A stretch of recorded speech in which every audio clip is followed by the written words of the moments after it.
from the Iceberg with a grand polar, coming to you over the Ethernet, and into your ears.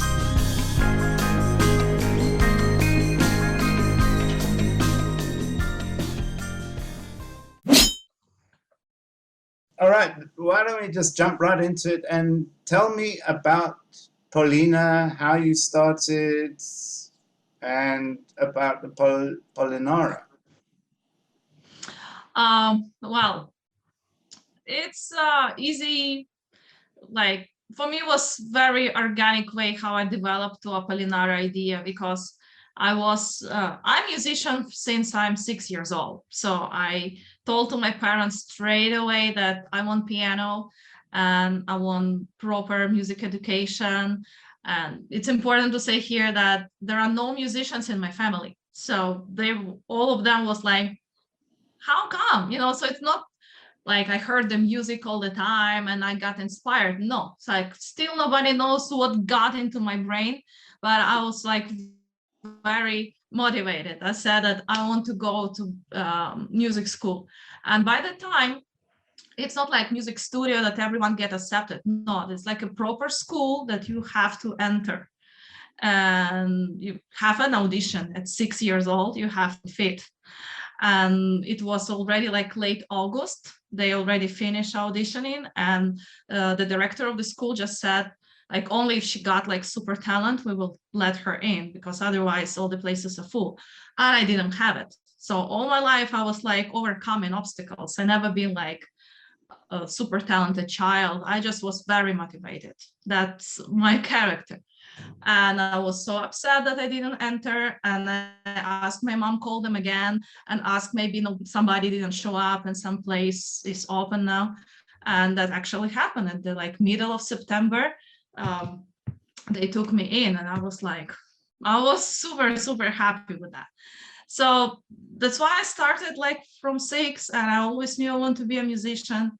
And when I entered university, I know that I want to be like rock singer, but also I was living in the capital and it's very expensive. So I had to go to work, and I went to this like wedding singer, all of this stuff. And of course I switched to playing pop music for money. And here come like a big double side. I knew that I want to create rock and metal music, but nobody pays me for it. And all my energy goes now to work where I play the music that I hate, but it gives me something to live for. And I try with a lot of bands. Some of them was like, they have some vision and perspective, but they demand more time. And I couldn't give this time because I had to work, I have to live. Other bands that was just, kids want just to drink beer and do nothing. I was so tired wasting my time on that. So I choose to receive more money, and I start travel. That's basically how I start traveling around Asia mostly. So I went to India as a singer, as a show singer. And for like 7 years, I was doing the music that I didn't like, but my bank account, my bank account was happy with that. And then I met my husband and we got married. I moved to US. I started feel like a bit lost because I didn't have to work any longer with the music that I hate, but I absolutely lost the vision how I can develop myself as a musician that I want to be. So I was living like family life was good, but personally as professional, I was like having a lot of depression and, dark thoughts, all of that stuff. And then I got my daughter, went completely into motherhood and everything. And I think my husband just saw how like that I'm happy, but not totally happy. And we lived in Spain that time, and he just stepped in some studio. He prepay some hours, and he say, I already pay, and you have to record a song in few months. I'm waiting for result. Like, do whatever you want. You just have to do it. So it was a push that I really needed, because I don't like to waste any investments, right? So he already prepaid something, I have to do it. And I sit and I like, okay, if I'm doing this again, I'm not doing any cover song. I want to do my own music. And I asked myself a lot of uncomfortable questions. I was like facing a lot of things about me. I was not like think, because I opened my old songs and I saw that I already forgot the harmonies, because when you compose, you think, it's so nice harmony, I will never forget it. Few years after, it's like totally wiped from your brain. So yeah, that was, sometimes you need to see yourself, your true self, like that, be just pushed into your face. And that's what happened. I decided I want to start alone, because we keep travel because of my husband's job. I cannot have any reliable bandmates, so I have to find the strength and become my own singer, my own manager, and everything. So that was a story how I started Apolinara. And we recorded with musicians on the studio that my husband found the first single, Slowly. I received a lot of good feedback. Some criticism was a little harsh, but it helped me to understand where I want to move on, how I want to grow. And now the Slowly going to be on the album in 2 versions. So I was so inspired by ideas that it's going to be on 2 new versions on the album. So yeah, that's how Apolinara. So Apolinara, it's me and other musicians that work with me as session musicians, that give me opportunity to choose the best one. So that's what I like about it. I don't need to be settled with someone that I don't like too much. I can hire the one that I want. So that's a freedom. That's for me a freedom. And then in today's world, they could be anywhere in the world, because I know we've done recordings like that. We just send the track over, and then they put their bit on, and then we come to bring it back in the studio and mix it together. So that's true. Like, and don't get me like wrong. I want to perform live. I want to have musicians perform live with me. Just at this point, I recorded the album. I want to promote my album, and of course, I keep looking for good musicians around me. So if I find and if I have a chance to perform on some live concerts, I will take this opportunity. That's for sure. Well, in a way, with this whole pandemic thing, I mean, no one's been able to perform anyway. So it's a bit of a blessing in a way for you, because there's no pressure for you to start. Yeah, and I see a very good advantage, because when it's happened, some of my friends who are performing musicians, they was like desperate. They didn't know what to do with their lives, because for them, like, stage is the only way how they can express themselves. In my case, I already had a vision. So for me, pandemic or not, I was like, I'm reaching to my goals. So for me, it was absolutely fine. Yeah. Cool. Your musical influences, obviously you've gone into the metal genre, but what are your musical influences? Why did you go there? Is it because of someone? Well, sometimes I like to reverse the question on the person who asked me, how do you think, what my musical influences, what you hear in my music? I'm curious, because it's very important. As a person who worked with music, when you heard my songs first, what do you think? Whom my voice remind you of, or style? How can you say it? It's very... I honestly can't answer that question. It just... I heard it and I liked it. Okay, have you heard my songs already? I've been playing them every week for the last 6 weeks. Maybe you just play and you don't listen. Who knows? I honestly can't say there's anything that jumps out at me to say who, which please take it as a compliment, because there's a lot of bands out there and artists who sound like somebody else or try and sound like somebody else, but you struck me as unique, and that's why I started playing your music. Okay, of course, to take it as a compliment. I've put it back to you. It just, in marketing thinking, because I listened, again, as I say, I had to become my own manager and everything. So I heard some courses about music marketing and everything, because I knew nothing about that. I didn't have Facebook page, I didn't have Instagram account, like nothing. So I had to learn about that stuff, and I keep learning. Like, it's learning every day, because always something changed. Like, as soon you know no, you know nothing. But the life is, I think it's the life is the same. As soon you think that you know the life will throw at you something that you not expect. Yeah. So that's why, like, I like to ask people who know my music a little, because I know that always, like, it should be some, connect. I need to know what bands I remind them of, not because I like these bands, because sometimes, like, maybe I like something, doesn't mean that I fit in the same shoes or genre.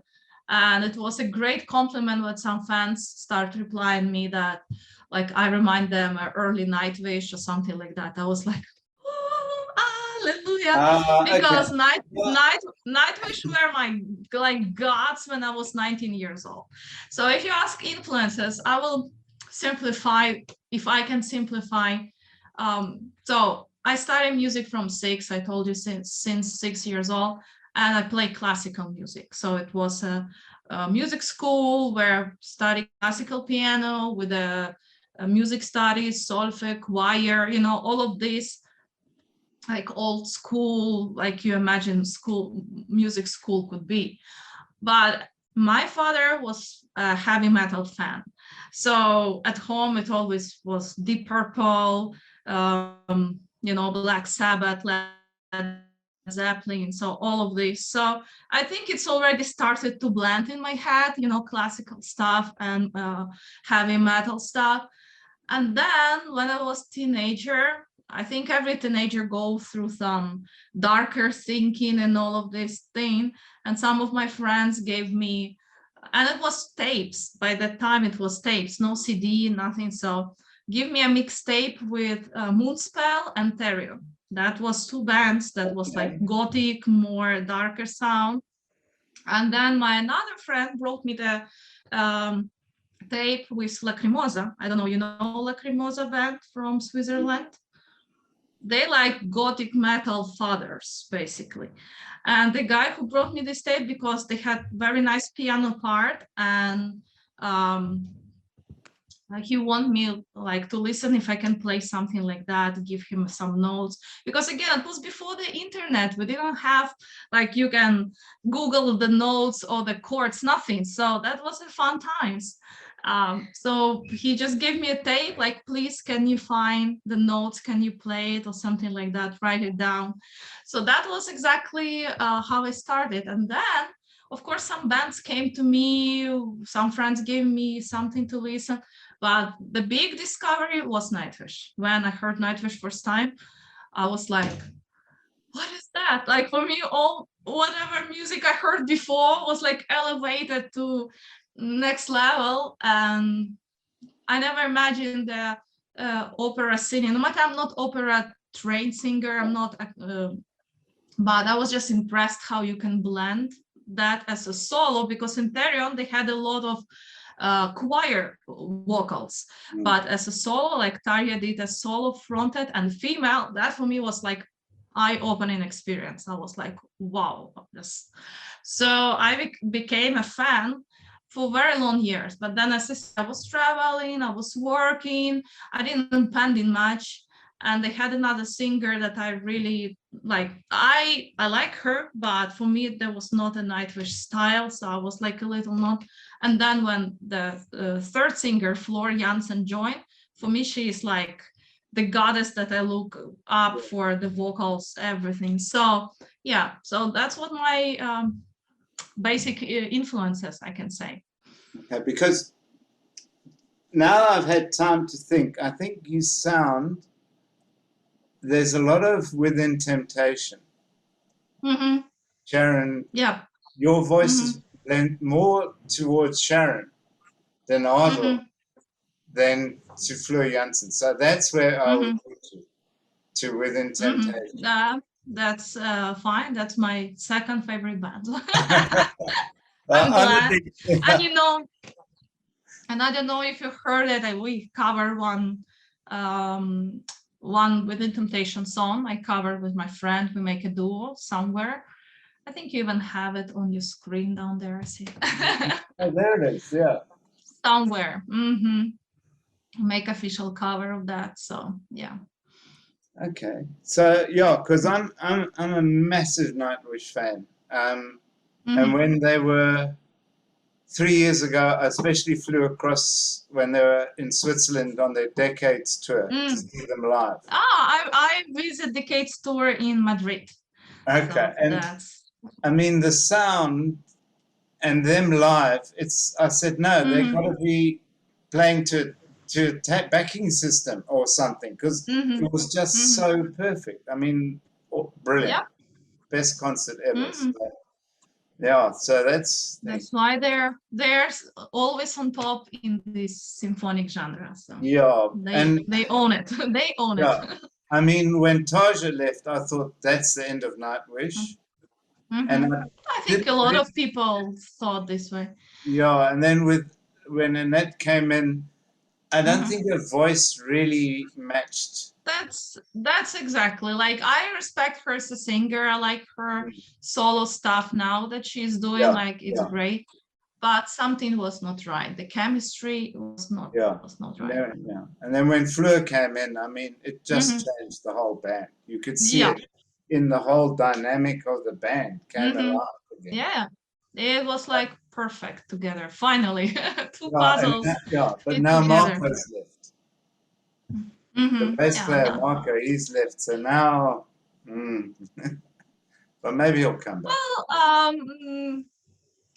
I took it a little like harsh when I just found out, but come on, when it's I don't know, they're 25 years together or more, like, people changing, people need to live the life, not always happening the way fans want it to be happen. So we need to accept it. Okay, I think we've basically covered everything, haven't we?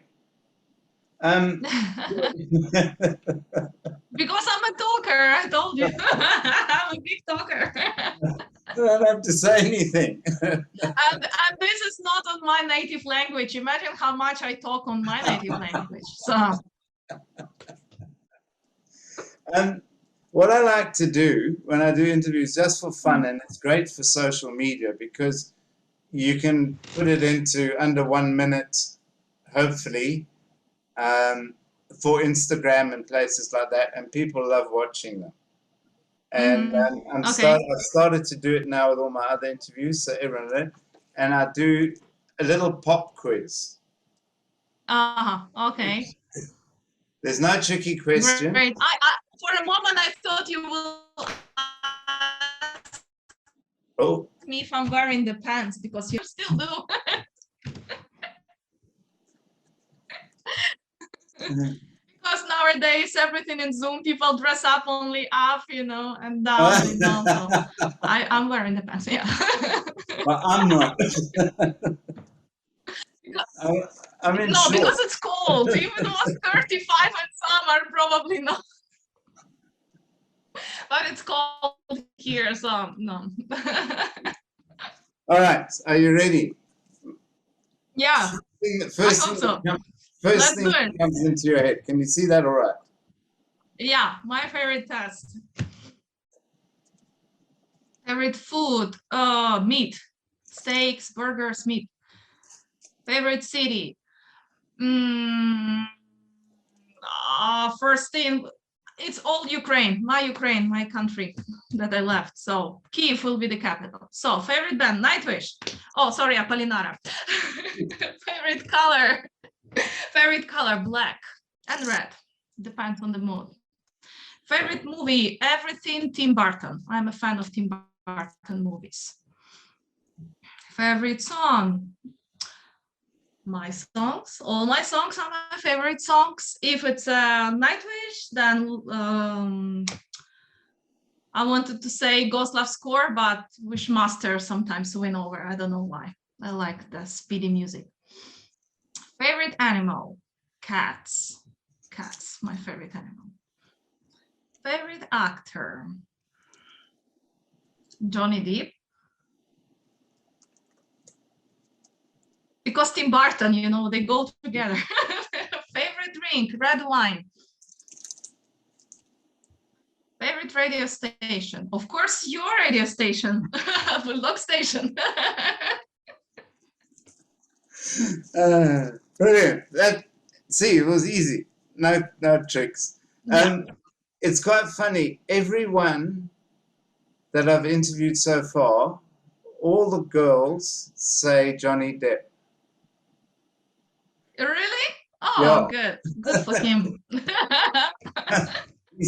I think I must edit all the things together and send it to him and say, look, here's your fan base. Probably, yeah.